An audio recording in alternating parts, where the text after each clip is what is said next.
안녕하세요. 오늘은 어제 저희가 작업했던 비율 잡는 방법을 조금 더 응용해서 그려볼 건데요. 구두와 비율 잡는 방법에 대해서 조금 더 길게 풀어서 설명을 써드렸어요. 어제 설명드렸던 거랑 거의 같은 내용인데요. 이제 항상 어떤 형태나 건물, 풍경을 그릴 때는 바라보는 거에서 가장 큰 거부터 그려주세요. 너무 세밀한 것부터 작업을 하기보다는 항상 구도를 잡고 큰 덩어리를 파악을 하고 작은 부분을 작업을 해주시면 좋을 것 같아요. 오늘 저희가 해보실 거는 이 벽면에 문을 그려볼 건데요. 이 문을 들어가기 전에 항상 그냥 바로 그리기보다 이제 저희 도형화 시켜서 면을 분할을 하고 면적 분할한 다음 이 공간을 먼저 종이에 옮겨줄 거예요. 지금 막 이런 문이나 문고리나 작은 부분들은 신경 쓰지 않으셔도 돼요.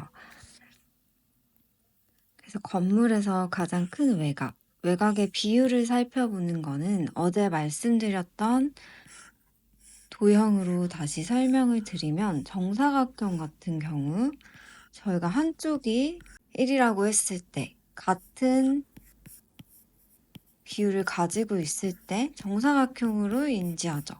직사각형 같은 경우는 한쪽이 조금 더 길겠죠. 다른 한쪽에 비해서. 이런 형태들을 파악하는 걸 똑같이 건물에도 적용을 시켜주면 좋을 것 같아요. 이 말이 어떤 거냐면 조금 이따 다시 한 번 더 설명을 드릴 건데요. 가장 큰 외곽의 세로나 가로 부분에서 연필이나 손가락을 이용을 해서 비율을 서로서로 재는 거를 조금 풀어서 설명을 써드린 거예요. 여기서 중요한 거는 대상의 길이를 수치로 재는 게 아니라 한 대상에서 서로의 길이를 비교하고 비율을 재는 거예요. 정사각형, 직사각형처럼. 그 다음에 가장 큰 비율을 잡고 그 안에 들어가는 세부적인 비율도 동일한 방법으로 면을 나눠주시면 되겠죠. 저번에 작업했던, 어제 작업했던 안에 들어가는 이런 면적을 나누셨던 것처럼. 이때 어떻게 나눴죠? 끝에 모서리들 부분 보면서 했던 것처럼 그 방법을 같이 이용을 이제 해주시면 좋을 것 같아요. 어느 정도 크게 잡았다면 더 작은 펜으로 세부적인 묘사를 시작하셔도 되고 아니면 0.2 사용하시면 각도를 조금씩 조절하면서 그리시면 될 것 같아요. 펜 드로잉에서는 항상 너무 완벽하게 모든 걸 그려야 한다는 생각은 절대 하지 않으셔도 되고요. 그리시면서 생략하고 싶은 부분 아니면 그 부분에서 강조하고 싶은 부분을 강약을 주면서 그리는 걸 더 추천드릴게요.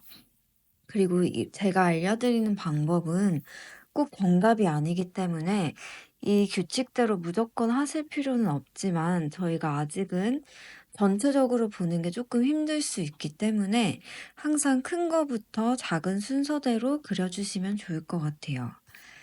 그 다음 더 작은 펜을 사용하셔도 되고 각도 조절 가능하시면 조금 더 얇은 선을 쓰면서 텍스처, 명암, 해칭을 많이 이용을 해주시면 되겠죠.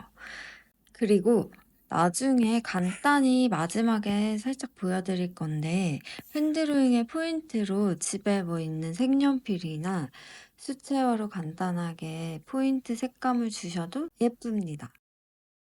일단은 오늘 그릴 거에 대해서 다시 설명을 드리자면 지금 이 사진을 봤을 때 크게 정면으로 보이는 현관문이죠.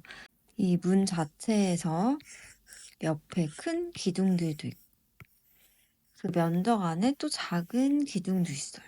그리고 위에 지붕처럼 튀어나온 부분들도 있고 그리고 계단이 있는데 저희가 정면에서 보고 있기 때문에 계단의 앞면이 크게 보이고 윗면은 점점 올라갈수록 잘 안 보이죠. 아래가 오히려 크게 보이고 혹시 너무 헷갈리면 이런 난간들은 굳이 작업하지 않으셔도 돼요. 그리고 이 문과 비교했을 때 옆에 창문은 이 문에서 어느 정도 오는지 이렇게 파악하실 수 있겠죠. 그럼 지금 작업해 주실 거는 이런 세부적인 게 아니라 크게 이 부분, 도형, 비율 나눴던 거 조금 더 기억하시면서 외곽 나눠주실 수 있는 부분들 나눠주시고, 또 계단 부분도 크게 잡아주세요. 그리고 나서 아까 말씀드린 것처럼 옆에 창문 들어가는 부분, 이렇게 큰 면적이 나눠졌으면 조금 더 세밀하게 이 박스, 이 네모 안에서 주황색 이 갈색 무늬 어디쯤에 오는지, 그 위에 뚫려 있는 부분들의 크기도 크게 잡아주시고, 그러면 처음에 하실 때는 이렇게 큰 비율 먼저 종이에 옮기고 그 다음에 더 세부적으로 나눠 가시면 좋을 것 같아요. 이렇게 큰 비율이 잡혀야 전체적인 형태를 그릴 때 서로의 비율이 맞게 작업을 해주실 수 있겠죠. 그러면 이 방법대로 종이에 옮겨서 같이 한번 그려볼게요.